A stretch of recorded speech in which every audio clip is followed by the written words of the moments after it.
السلام علیکم، welcome to my YouTube channel Alhassan info. ننھی دکان۔ میں نے دیکھا کہ ماں اپنے بیٹے کو آہستہ سے مارتی اور بچے کے ساتھ خود بھی رونے لگتی۔ میں نے آگے ہو کر پوچھا، بہن کیوں بچے کو مار رہی ہو جبکہ خود بھی روتی ہو؟ اس نے جواب دیا کہ بھائی آپ کو تو معلوم ہے کہ اس کے والد اللہ کو پیارے ہو گئے ہیں اور ہم بہت غریب ہیں۔ میں لوگوں کے گھروں میں مزدوری کرتی ہوں اور اس کی پڑھائی کا مشکل سے خرچ اٹھاتی ہوں۔ یہ کمبخت سکول روزانہ دیر سے جاتا ہے اور روزانہ گھر دیر سے آتا ہے۔ جاتے ہوئے راستے میں کہیں کھیل کود میں لگ جاتا ہے اور پڑھائی کی طرف ذرا بھی توجہ نہیں دیتا، جس کی وجہ سے روزانہ اپنی سکول کی وردی گندی کر لیتا ہے۔ میں نے بچے اور اس کی ماں کو تھوڑا سمجھایا اور چل دیا۔ ایک دن صبح سبزی منڈی کچھ سبزی وغیرہ لینے گیا تو اچانک میری نظر اس 10 سالہ بچے پر پڑی جو روزانہ گھر سے مار کھاتا تھا۔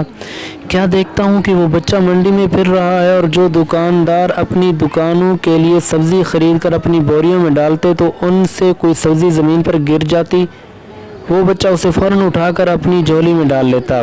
میں یہ ماجرا دیکھ کر پریشانی میں مبتلا ہو رہا تھا کہ چکر کیا ہے۔ میں اس بچے کو چوری فالو کرنے لگا۔ جب اس کی جھولی سبزی سے بھر گئی تو وہ سڑک کے کنارے بیٹھ کر اونچی آوازیں لگا کر اسے بیچنے لگا۔ منہ پر مٹی گندی وردی اور آنکھوں میں نمی کے ساتھ ایسا دکاندار زندگی میں پہلی بار دیکھ رہا تھا۔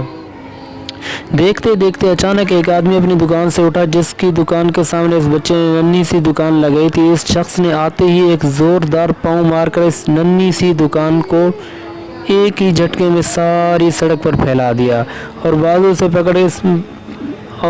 سے پکڑ کر اس بچے کو بھی اٹھا کر دھکا دے دیا۔ ننھا دکاندار آنکھوں میں آنسو لیے دوبارہ اپنی سبزی کو اکٹھا کرنے لگا اور تھوڑی دیر بعد اپنی سبزی کسی دوسری دکان کے سامنے ڈرتے لگا لی۔ بھلا ہو اس شخص کا جس کی دکان کے سامنے اب اس نے اپنی ننھی دکان لگائی۔ اس شخص نے اس بچے کو کچھ نہیں کہا۔ تھوڑی سی سبزی تھی، جلد ہی فروخت ہو گئی اور وہ بچہ اٹھا اور بازار میں ایک کپڑے والی دکان میں داخل ہوا اور دکاندار کو وہ پیسے دے کر دکان میں بڑا اپنا سکول بیگ اٹھایا اور بنا کچھ کہے سکول کی جانب چل دیا۔ میں بھی اس کے پیچھے چل رہا تھا۔ جب وہ بچہ سکول گیا تو 1 گھنٹہ دیر ہو چکی تھی، جس پر اس کے استاد نے ڈنڈے سے اسے خوب مارا۔ میں نے جلدی سے جا کر استاد کو منع کیا کہ یتیم بچہ ہے، اسے مت مارو۔ استاد فرمانے لگے، یہ روزانہ 1 گھنٹہ دیر سے آتا ہے، میں روزانہ اسے سزا دیتا ہوں کہ ڈر سے سکول ٹائم پر آیا اور کئی بار میں اس کے گھر بھی پیغام دے چکا ہوں۔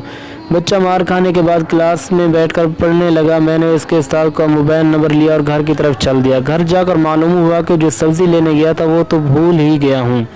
حسب معمول بچے نے سکول سے گھر آ کر ماں سے ایک بار پھر مار کھائی ہوگی۔ ساری رات میرا سر چکراتا رہا۔ اگلے دن صبح کی نماز ادا کی اور فوراً بچے کے استاد کو کال کی کہ منڈی ٹائم ہر حالت میں پہنچے، جس پر مجھے مثبت جواب ملا۔ سورج نکلا اور بچے کا سکول جانے کا وقت ہوا اور بچہ گھر سے سیدھا منڈی اپنی ننھی دکان پر بندوبست کرنے لگا۔ میں نے اس کے گھر جا کر اس کی والدہ کو کہا کہ بہن میرے ساتھ چلو، میں تمہیں بتاتا ہوں آپ کا بیٹا سکول کیوں دیر سے جاتا ہے۔ وہ فوراً میرے ساتھ منہ یہ کہتے ہوئے چل پڑی کہ آج اس لڑکے کی میرے ہاتھوں خیر نہیں، چھوڑوں گی نہیں اسے۔ آج منڈی میں لڑکے کا استاد بھی آ چکا تھا۔ ہم تینوں نے منڈی کی 3 مختلف جگہوں پر پوزیشن سنبھال لی اور ننھی دکان والے کو چھپ کر دیکھنے لگے۔ حسب معمول آج بھی وسیع لوگوں سے جھڑکے لینے لگے، فروخت کر کے کپڑے والی دکان کی طرف چل دیا۔ اچانک میری نظر اس کی ماں پر پڑی تو کیا دیکھتا ہوں بہت ہی درد بھری سسکیاں لے کر زاروں قطار رو رہی تھی اور میں نے فوراً اس کے استاد کی طرف دیکھا تو شدت سے اس کے آنسو بہہ رہے تھے۔ دونوں کے رونے میں مجھے ایسا لگ رہا تھا جیسے انہوں نے کسی مظلوم پر بہت ظلم کیا ہو اور آج ان کو اپنی غلطی کا احساس ہو رہا ہو۔ اس کی ماں روتے گھر چلی گئی اور استاد بھی سسکیاں لیتے ہوئے سکول چلا گیا۔ استاد اور میں یہ سوچ کر روتے جا رہے تھے کہ ابھی اس معصوم کو اور منڈی جانا پڑے گا اور لوگوں سے دھکے کھانے پڑیں گے اور ننھی دکان لگانی پڑے گی۔ آخر کب تک غریبوں کے بچے ننھی دکانیں لگاتے رہیں گے؟ آخر کب تک؟ اس کا مجھے جواب چاہیے۔